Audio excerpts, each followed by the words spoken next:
바른미래당이 내일 저희 이제 녹음 일자로 내일 공식 출범을 하게 된다고 합니다. 이용호 의원이 이제 추가로 탈당을 해서 현역 의원 30명이 통합당에 참여를 하게 될 것으로 보이는데, 그러니까 합당을 했는데 의원 수는 줄어들었네요. 아, 그래서 네. 이걸 마이너스 합당이라고 하죠. 네. 우리 정치사에 잘 없는 그런 일입니다.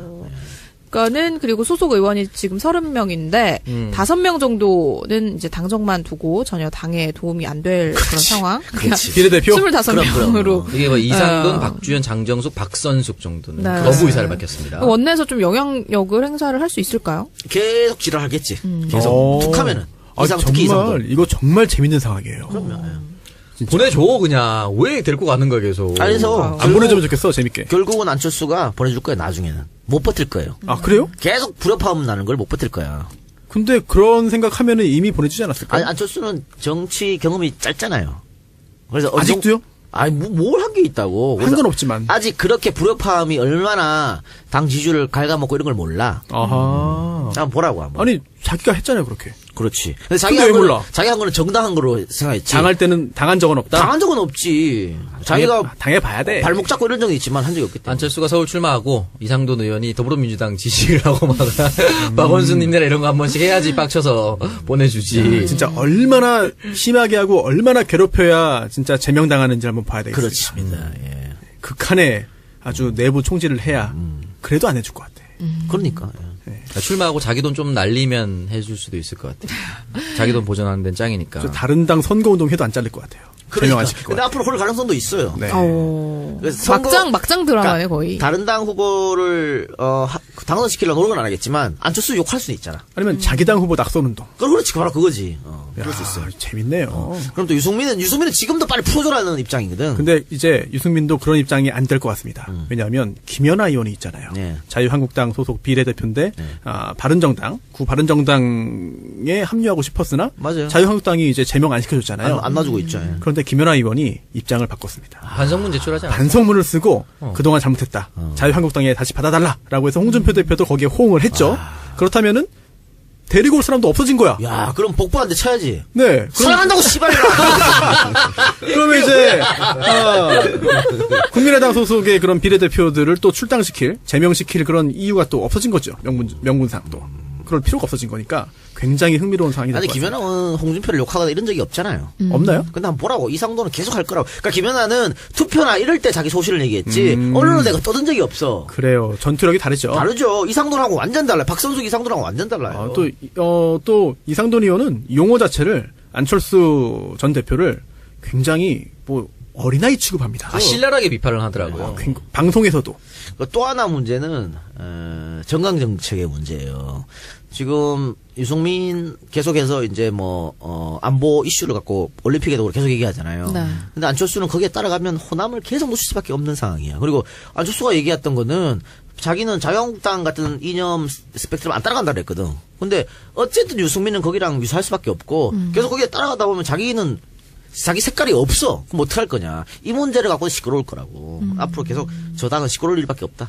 그래도 뭔가 처음에 합당해가지고 새 출발할 때 보여주는 게 굉장히 중요한데 이게 진보라는 표현을 넣을 것이냐 넣지 않을 것이냐의 그런 싸움인 것 같아요. 결국은 유승민과 안철수의 정강정책 싸움이거든요. 네. 근데 유승민은 보면 본인 말 맞다나 경제정책에서는 진보적인 스탠스를 많이 보여줬어요. 유승민은. 그런데 이제 안보정책 이런 거 특히 북한에 대해서는 철저하게 반대 논리를 편 거지. 자유한국당에 가까운 논리를 펼쳤어요. 안보는 계속해서. 네. 근데 안철수는 그 반대예요 또. 안철수는 자기가 기업인 출신이지만 그래도 보수적 정권의 혜택을 받은 사람이기 때문에 그 진보적인 개혁 정책을 내놓은 적이 없어. 사장님이잖아요. 그러니까요. 그래서 이거 부딪힐 수밖에 없는 거예요. 사측이라. 네. 사측의 입장이라 잘 모를 거예요. 노동자의 그런 걸. 그러니까 하나의 굴에 맹수 두 마리 있을 수 없는 거지. 맹수는 아닌 것 같고 약간 삭과 고양이 싸움 정도인데. 그래요? 어쨌든 삭과 고양이 너무 기우는 거 아닙니까? 삭이 결국은 이길 겁니다. 누가 사기예요? 유가 사기 되겠죠, 제 생각에. 아, 그래요? 어떻게든 유가 어떻게든 사기 될 거라 봅니다. 아, 그래요? 이 작가님 예. 어떻게 보십니까? 고양이가 마스코트는 될 수 있겠죠. 그냥 둘 다 넘어가요? 인형들이야, 인형. 인형? 누구의 인형? 그냥 고양이 인형들이야. 고양이 인형. 살아있는 고양이도 아니야. 둘 다 쥐라고 생각하는 거 아니에요? 고양이 탈. 네, 고양이 탈입니다. 네, 뭐 정강정책뿐만이 아니라 당협위원장 자리를 두고도 지금 뭐 공동 당협위원장 체제를 하겠다라고 논의를 하는 것 같은데 일단 뭐 당협위원장 같은 경우에는 이 소속 지역구 기초의원 후보 공천권을 갖고 있잖아요. 그렇죠. 그래서 둘 중에 한 당이 차지를 하게 될 경우에 나머지 한쪽이 좀 지방선거 공천에서 불리해질 수 있는 그럼. 상황이기 아니, 때문에 근데 어디가 차지하느냐가 저 이거 굉장히 충격적인 이야기인데 네. 이거를 당협위원장을 공동으로 하는 게 가능합니까? 그거 저도 궁금해요. 정치 실험입니다. 최초입니다. 불가능하다고. 아니, 대승적인 차원에서 공동으로 요거를 구성을 하겠다라고. 이건 무슨 키메라가 나오겠는데요. 말도 안 되는 와, 그러니까 이거는 나눠먹기 하자는 거지. 반반? 그러니까 반반씩 공천하자. 그밖에 안 되는 거지. 아니 그럼 반반 공천한다고 해가지고 됩니까? 그래서 나오는 거. 어차피 둘 다 안 되거든. 아 어차피 안 될 거 그냥 어차피 반반 안 하자. 되거든. 대부분이 합당을 하면 당협위원장을 좀 나눠먹게 하는 경우. 그런 아니, 거 없어요. 없어요. 한 그런 명 거 몰아주지. 없죠. 절대 그렇게 할 없죠. 수가 없어. 한 반에 반장이 2명 있는 거야. 이건 말이 안 되죠. 그거보다 더 학교에 태양이 교장이 두 둘이 있는 개네요, 거죠, 교장이. 그러니까 예를 들면 이번 지방선거가 지방선거가 아니고 총선이었으면 이 공동 당협위원장은 절대 안 됩니다. 후보 한 명만 나가야 되니까. 그런데 지방선거니까 싸우지 말고 우리 공동으로 하자. 좀 그래서, 멀리 보자? 그리고 나눠먹기 하자 이거거든. 그러니까 뭐 예를 들어서 뭐 A 뭐 지역구, B 지역구, 한 지역구 안에 또 지역구 나누잖아요. 기초 지역구가. 네. 그러면 네가 공천 A 공천은 네가 하고 B 공천은 내가 하고 이런 거거든. 근데 그래봤자 안 되니까. 쉽지 않습니다. 사실 정강정책보다 이것 때문에 더 잡음이 생길 가능성이 높죠. 보통 9개 동, 저 사하구면 9개 동에서 3명의 구의원이 나오고 비례대표 1명이 나옵니다. 그럼 4명이니까 2명 나눌 수 있겠죠. 시의원도 큰 동수로 2개 나누면 1명 공천이 가능하겠죠. 그리고 비례대표 하나까지는 되는데 과연 그렇게 할 수 있을까? 내 거 뚝 잘라서 당장 안철수 지역구였던 노원에 네. 안철수 파가 있을 거고 이준석 파가 있을 텐데 그걸 반반할 수 있을까? 그러니까 그 당협위원장 나눠먹기는 전체 당협위원장 자리가 50개다. 그러면 뭐 안철수 쪽 25개, 유승민 쪽 25개 이런 쪽은 많았지. 네, 근데 그렇죠. 지금은 그게 아니잖아. 공동으로 한 개를 나눠먹자는 얘기잖아. 이건 오히려 싸움 나는 거 아닙니까? 그렇죠. 말이 안 됩니다. 그리고 또 당선 가능성이 높은 지역에는 더 지랄하겠지. 더 지랄할 거기 때문에 이건 나눈다는 것 자체가 애초에 안 되는 거예요. 당선 가능성 높은 곳이 어디입니까? 없어. 없죠. 없는데. 그 없는 걸 갖고 또 없는 것 싸우는 거예요? 같아. 없는데 그래도 조금이라도 있어 보이면은 왜냐면 현역 구의원을 가지고 있다든지 뭐 현역 시의원을 가지고 있다면은 좀 현역 프리미엄 좀 붙을 수도 있거든요. 그런 쪽에서는 크게 싸우겠죠. 지금 정치권 얘기는 이런 거죠. 전국에 한 130여 곳이 이제 당협위원장 자리가 비어 있는데, 자, 두 공동위원장을 한다. 그러면 예를 들어 손수호랑 나랑 여기 마포 공동위원장을 해. 마포 지역구, 마포을 공동지역구 하면, 자, 우리 손수호 씨께서 이번 지방선거 공천권을 행사하십시오. 다만 2020년 총선은 제가 나가겠습니다. 요렇게 가능하다고 말하지만 절대 안 됩니다. 그것도 말이 안 되죠. 개코 같은 소리 하고 있네. 씨. 그거 말이 돼? 이미 지방선거 구의원 공천 주잖아요. 그 구의원은 공천 준 사람을 위해서 일합니다. 나중에 날릴 가능성이 높죠. 아니, 정치에 내일이 어딨어요. 그럼. 중에 내일 그럼 내일 어딨어. 없습니다. 당장 현찰이지. 그렇습니다. 어쨌든 어음은 필요 없습니다. 정치에 음은 필요 없죠. 네. 어쨌든 이것 때문에 크게 붙을 겁니다. 그렇죠. 이거 어떻게 될지 좀 궁금. 그러니까 앞으로 바른미래정당 뭐 이 당도 마찬가지고 네. 자유한국당은 아마 더 할 거예요. 공천 가지고 엄청 싸우기 시작할 거예요. 그렇죠. 자한당도 지금 당내 파열음이 지금 생기고 있는 상황인데, 당내 4선 이상 중진 12명이 이제 홍준표 대표한테 최고 중진 연석 회의를 개최를 하자고 제안을 했지만 홍준표가 거절을 했고, 네, 오늘 이제 12명 중진 중에 7명이 홍준표를 비판하는 성명을 냈습니다. 그러니까 지금까지 홍준표의 독단, 그러니까 사당화 논란이죠. 네. 그거 가지고 꾹꾹 참았어. 소위 말하는 자유한국당 중진들이. 그러면서 이제 우리끼리 논의를 좀 해보자. 라고 했는데 그것마저 인신공격을 하면서 걷어차버렸거든, 홍준표가. 사실 이게 당연당구에 이 최고 중진 연석 회의는 없어요. 그래서 홍준표 대표의 이야기가 일견 타당하긴 합니다. 하지만 정치를 어떻게 규정과 법대로 합니까? 그게 정답은 아닌 것 같아요. 아니, 이거는 옛날 그냥 총재 시절에 하는 짓거리를 홍준표가 하고 있는 거예요. 다 내 마음대로 하겠다는 거잖아. 그러니까 사당화 논리가 맞는 거지. 사당화 됐죠, 이미. 그래서 반발하니까. 그러니까 앞으로 이 논란은 공천을 휘두를 수 있는 기한이 다가오면 다가올수록 더 시끄러울 거다라고 하는 거죠. 지방선거 후에도 이 체제가 전속할 수 있나요? 아니요. 지방선거 이후에는 그냥 홍준표, 김성태 체제는 끝나요. 바로 죽습니다. 예언하신 겁니까? 네. 이제 뭐 지방선거에 승리할 가능성이 없으니까. 승리는커녕 지금 자리 지키고 있는 자유한국당 지역도 날아갈 확률이 높다. 결국 선거 임박하면 보수는 결집하는 거 아닙니까? 아니 그래서 지금 홍준표, 김성태가 저 자유한국당 대표직으로 있는 게 좋은 거예요. 결집을 못하게 만들어주잖아. 흐트리게 만드는 사람들이기 때문에. 너무 좋아. 둘이 계속 있었으면 좋겠어. 저렇게 쿵짝 맞아가지고. 또 그 다음에 당대표는 김무성이 되고. 그렇게 됐으면 좋겠어요. 중진 7명 보면은요, 그, 친박, 뭐 아주 친박이죠. 정가윤 전 국회 부의장도 있고요. 또, 홍문종. 이번에 또 기소됐죠? 예. 수사를 받고 있나요, 아직? 네. 이주영, 심재철, 정우택, 유기준, 나경원 등 7명인데, 이게 뭐, 골수 친박도 있고, 또 중립적인 성향도 있고, 그렇네요. 다 섞여 있는데, 그래서 결론은 이거죠. 뭐 친박을 떠나가지고 이거는 반홍 비용이에요. 반홍 비용에 뭉쳤다 이렇게 보면 되겠죠. 이 사람들도 비공. 나름 대승적인 차원에서 모인 거예요. 예? 아유, 다 자기 이익이지 뭐 대승적인 게 있습니까? 홍준표를 반대한다, 홍준표를 싫어한다는 대승적인 차원으로. 홍준표를 몰아내고, 그 다음은 나다. 다 7명이 그런 생각하는 겁니까? 그렇죠. 그리고 지금 홍준표 친정체제를 구축했다고 하지만 힘 있는 사람 중에 홍준표 옆에 있는 사람이 없어요. 장제원 정도밖에 없어. 힘 있어요? 그 이름 있는 사람 중에. 아, 유명한? 예. 그래도 상대적으로? 예. 그래서 홍준표는 계속 독고다이로, 그러니까 한 번 독고다이는 영원한 독고다이지 뭐. 리우 여회 전 최고위원이 갑자기 부활할 수는 없습니까? 그거 제명인데 뭐. 그거. 방법이 없어요, 유해. 아, 부활했으면 좋겠네요. 유해는 계속 저렇게 떠들어주면 돼. 근데 요즘에 좀 언론 보도가 뜸해가지고. 그러니까 좀 얘기 좀 해줘요. 좀 써달라고. 직접요? 저기 좀 MBN에 좀 얘기 좀 해줘요. 아니 뭐, 번호 모르세요? CBS 노컷 뉴스에 아, 한번 CBS. 에. 출연해달라고. 아니, 번호세요? 예. 알려드려요? 김현정 쇼에 한번 나와달라고 했어요. 아, 자주 나왔어요. 탐정 예. 선수에 한번 써주세요. 유해는 왜 제명당했나 이런 거 한번. 밀정 유해 이런 걸로. 네, 아, 그렇네요. 예. 그렇군요. 네. 네. 그래서 설 연휴를 앞두고 이제 국민들의 설 밥상 앞에서 이제 이런 얘기들이 중요하게 다뤄질 것 같은데 또 이 이후에 어떻게 상황이 흘러가게 될지를 또 지켜봐야 될 것 같아요. 그럼요. 뭐 시간. 그런데 뭐 그 늘 얘기한 건 하지만은 홍준표, 김성태 대표 체제는 민주당으로서 상당히 고마운 일입니다. 호재입니다. 네. 사실 이 사람들이 뭐 평양올림픽, 뭐 좌파 정권 이런 프레임이 국민들에게 좀 어필을 할 수 있었으면 좋을 텐데 자한당의 목표대로는 되지 않을 것 같습니다. 아니 그래서 지금 뭐 역풍이 불어오니까 우리한테 좋은 거지. 네, 그렇죠. 실제로 역풍이 불긴 하는 거죠. 아, 그럼요. 말이 안 되는 거. 이거는 누가 봐도 망해라고 저주 내리는 거잖아. 누가 봐도. 아, 근데 왜 이래요, 그러면? 자기 지지자들만 보는 거. 아까 손수호 말한 것처럼 결국은 선거 때 우리 지지자들이 나타날 것이다. 지금 국정농단 사태 이런 것 때문에 보수라고 못 밝히는 사람들이 많다고 쪽팔려가지고 결국은 선거 때 오지 않겠냐. 그러니까 홍준표는 나를 지지하는 사람 거기만 지금 믿고 가는 거거든. 근데 이게 어디서부터 시작됐냐면 홍준표가 서울 지역구에 안 돼가지고 경남으로 내려갔잖아요. 네.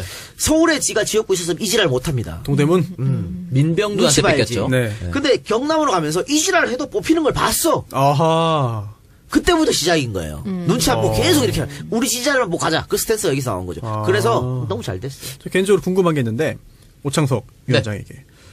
지금 현재 자유한국당에 여러 정치인들이 있지 않습니까? 네. 신예도 있고, 중진도 있고, 뭐, 그런데, 그 중에서, 지금 홍준표, 김성태 체제 말고, 네네. 이 사람이 정말 당권 잡고 원내대표였으면은, 좀, 민주당 입장에서는 좀 위험할 수 있겠다. 그렇게 생각하는, 그런 생각이 드는 인물이 있습니까? 없어요. 아예 없어요? 김용태 정도. 김용태. 뭐 나갔다 들어왔는데 뭐 그거야. 이 작가님은? 저도 없어요. 없어요? 현재는 없어. 현재 없다? 그때는 영입에 원내 없습니다. 그때는 홍준표밖에 없었어요. 지금도? 지금은 아니지. 그럼 지금은 누가 제일 위험해요?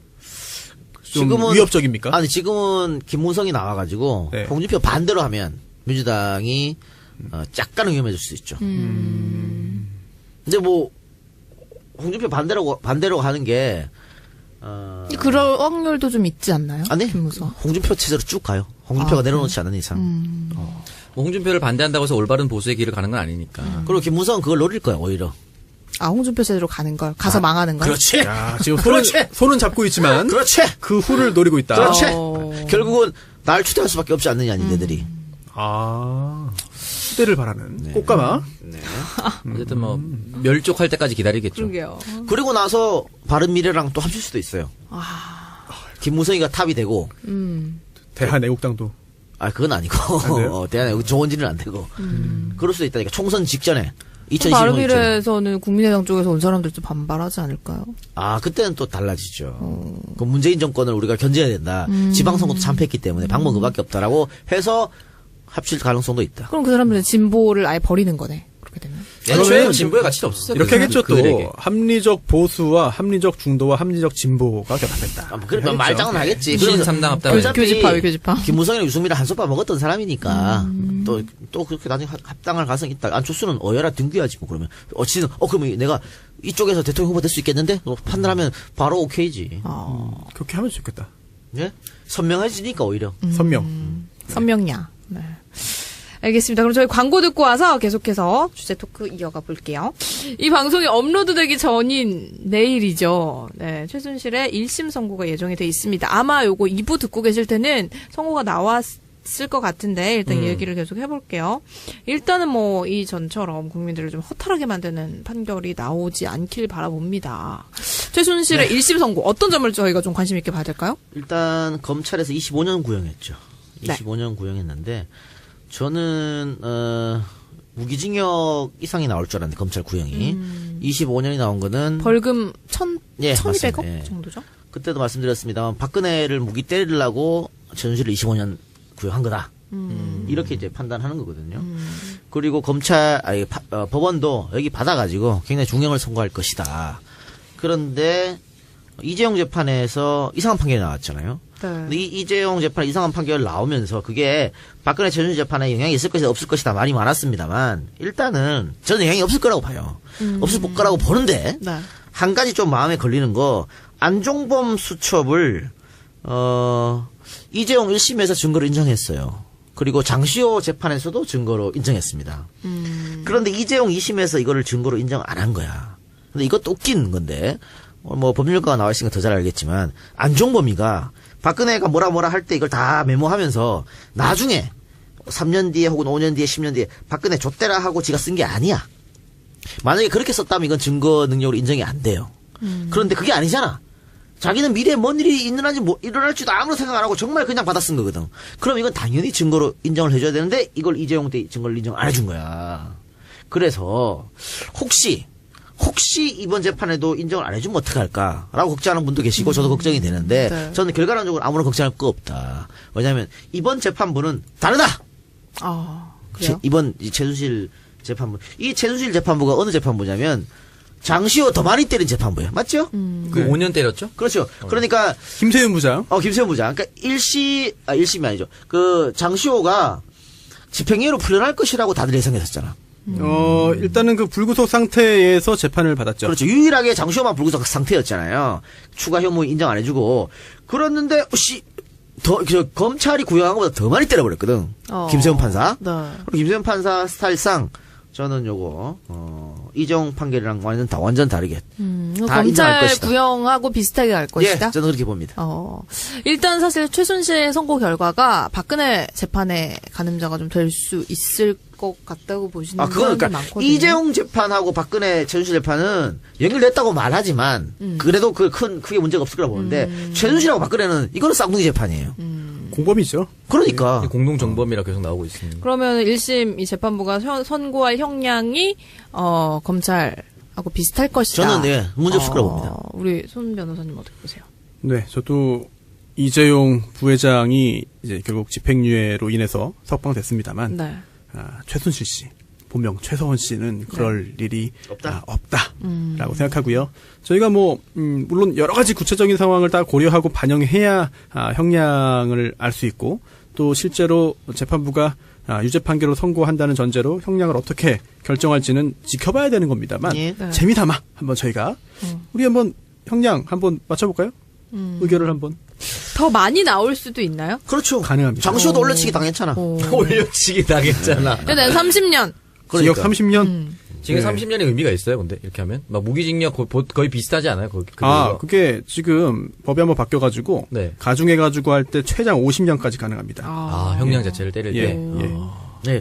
저는 이런 거예요. 또 하나는 재판부의 어떤 성향이 다르다. 두 번째는 변호인단의 능력이 다르다는 거거든. 삼성 재판할 때 변호인단은 삼성 이재용을 빼달라고 법리로 치열하게 싸웠습니다. 거의 드림팀이었네요. 근데 최순실의 변호인단은 그런 능력이 없었다는 거. 이경재 변호사죠? 그렇죠. 그리고 이재용이는 삼성 변호인단 쿵짝을 해가지고 자기가 빠져날 구멍을 계속 얘기했어. 그걸 어필했어요. 그런데 최순실은 정식으로 계속 몰고 갔거든. 이것도 최순실한테는 결국 마이너스가 된다. 그래서 뭐 전혀 이거 문제가 없고 제가 봤을 때는 한 18년에서 25년 사이. 18년을 의도한 건가요? 사랑한다고 18년아. 하나만 찍으세요, 숫자를. 18년 하겠습니다. 알겠습니다. 18년. 오 위원장님은. 뭐 아무 의미 없지만 23년 하겠습니다. 28년, 28년. 28년. 23년? 이거 듣도 보도 못한 거네요. 네. 저는 징역 20년을 네. 한번 20년. 찍어보겠습니다. 네. 어떻게 될지 모르죠. 뭐. 네. 저희가 어떻게 하겠습니까? 합리적인 도출 과정이에요, 20년은? 네? 합리적인 도출 과정이에요. 뭔가 합리적일 것 같아. 뭐 글쎄요. 뭐 이것저것 모르죠 뭐. 예. 그래서 아니 들어봐야죠. 결국은 이재용 판결처럼 어이없는 판결은 안 나올 것이다. 예. 네. 그리고 이재용 부회장이 석방됨에 있어서 여러 가지 또 비난들과 비판들이 있잖아요. 그렇죠? 네. 예. 뇌물 공연 등인데 그 이재용 부회장이 뇌물로 전달한 그런 액수보다도 훨씬 더 적은 금액이 관여되어 있는 뭐 장시호 또 실형 징역 2년이나 살고 또 네. 장은택 또 횡령 액수는 21억인데 그 이후에 잘못도 있지만 실형 선고됐습니다. 그런데 이런 장시호 차은택보다도 이재용, 장충기 이런 사람들이 책임이 훨씬 적은지 여부에 대해서 이제 특검도 이제 비난하는 이야기를 한 바 있고 또 안종범 아까 이 작가의 그 이야기대로 안종범 전 수석의 수첩 기재 내용이라든지 아니면 증언이라든지 이런 것들도 증거 능력 자체를 이제 부인했잖아요. 그런데 사실 그 재판 말고 다른 모든 재판에서 증거 능력이 인정됐습니다. 그렇다면 물론 심급으로 볼 때는 1심과 2심은 차이가 있는 거지만 다른 재판, 다른 피고인의 2심 재판에서 그 증거 능력을 부정했다고 해서 그 후에 선고하는 별개의 또 1심 재판에서 그 재판부의 어떤 그 결정을 따라야 될 것도 아니거든요. 그렇다면은 그렇죠. 안종범 전 수석의 어떤 그 수첩 등의 증거 능력이 인정될 가능성이 오히려 더 높지 않나 생각이 됩니다. 그리고 최순실의 이 형량을 결정함에 있어서 중요한 게 가장 큰 영향을 미치는 게 뇌물의 액수입니다. 이제 쉽게 표현해서 직접 뇌물죄, 이제 수뢰 뇌물을 받은 것, 또 제3자 뇌물이 있는데 이게 직접 받은 것뿐 아니라 약속을 받은 것까지 다 뇌물 액수에 포함되거든요. 그 액수가 얼마냐에 따라서 형량이 달라지기 때문에 그 인정 범위가 가장 중요한 그런 부분이 되지 않을까 싶은 생각이 들고 네. 또 뇌물 말고도 굉장히 다른 범죄들이 많습니다. 뭐 네. 강요도 있고 뭐 직권남용도 있고 뭐 혐의가 심지어 사기 미수도 있고요.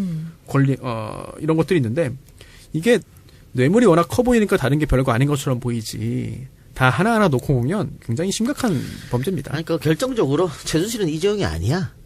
이재용 판결하면서 판사가 박근혜도 죽여버렸거든. 네. 그런데 뭐 최순실 정도야 뭐 씨발 거 이건 뭐 뒤져야지.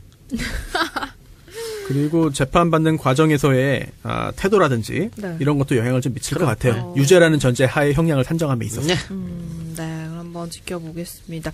우병우 같은 경우에도 수요일에 이제 1심 선고가 내려지는데 법원이 어떤 판결을 내릴지 두 재판 모두 한번 지켜볼게요. 징역 8년 구형했죠. 네. 그래서 수요일에 그럼 선고가 내려지는 예. 걸까요? 알겠습니다. 특별한 일이 있어서 갑자기 그 선고를 연기하지 않는 한 그날 나오겠죠. 네.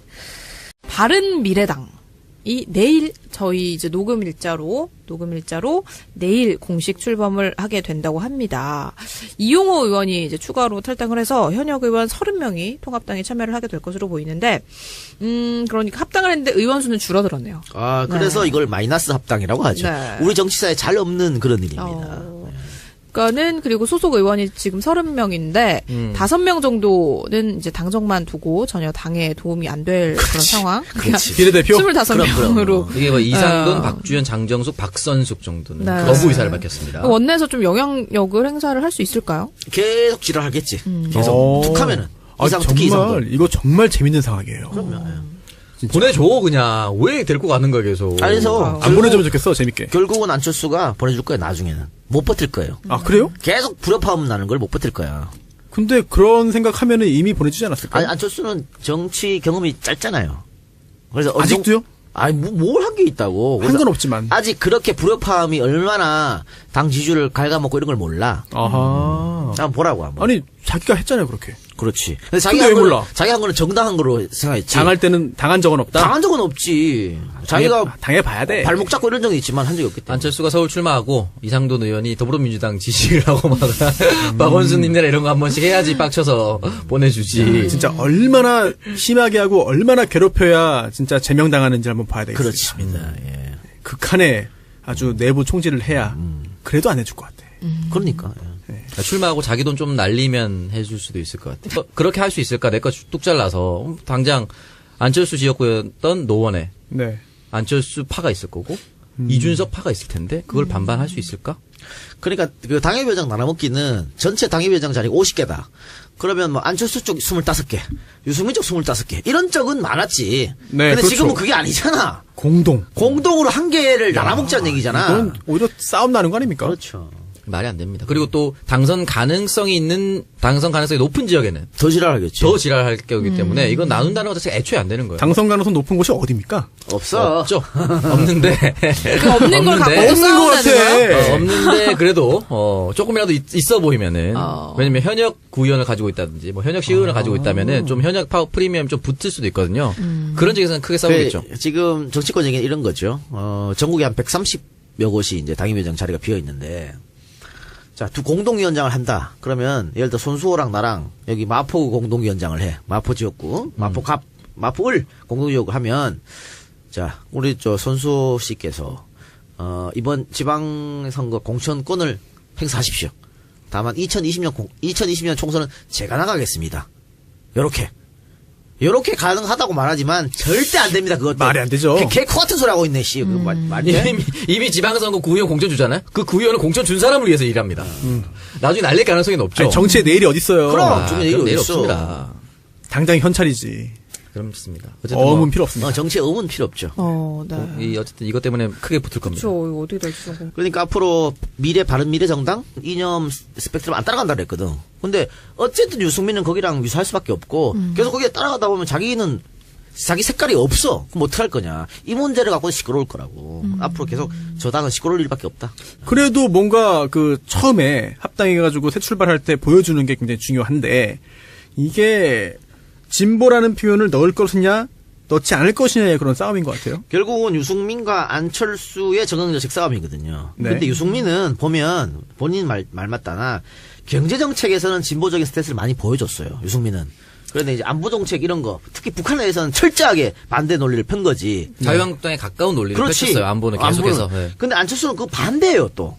안철수는 자기가 기업인 출신이지만 그래도 보수적 정권의 혜택을 받은 사람이기 때문에 그 진보적인 개혁 정책을 내놓은 적이 없어. 사장님이잖아요. 그러니까요. 그래서 이거 부딪힐 수밖에 없는 거예요. 사측이라 네. 사측의 입장이라 잘 모를 거예요. 노동자의 그런 걸. 그러니까 하나의 굴에 맹수 두 마리가 있을 수 없는 거지. 맹수는 아닌 것 같고 약간 삭과 고양이 싸움 정도인데. 그래요? 어쨌든 삭과 고양이 너무 기우는 거 아닙니까? 삭이 결국은 이길 겁니다. 누가 사기예요? 육아 사기 되겠죠, 제 생각에. 아 그래요? 어떻게든 육아 어떻게든 사기 될 거라 봅니다. 아 그래요? 뭐 이 작가님 예. 어떻게 보십니까? 고양이가 마스코트는 될 수 있겠죠. 그냥 둘 다 넘어가요? 인형들이야 인형. 인형? 누구의 인형? 그냥 고양이 인형들이야. 고양이 인형. 살아있는 고양이도 아니야. 둘 다 쥐라고 생각하는 거 아니에요? 고양이 탈. 네, 고양이 탈입니다.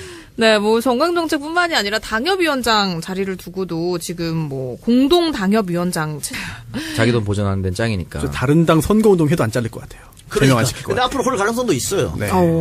그래서 선거- 막장 드라마네 그러니까 거의. 다른 당 후보를 당선시키려고 노력은 안 하겠지만 안철수 욕할 수는 있잖아. 아니면 자기 당 후보 낙선운동. 그렇지 바로 그거지.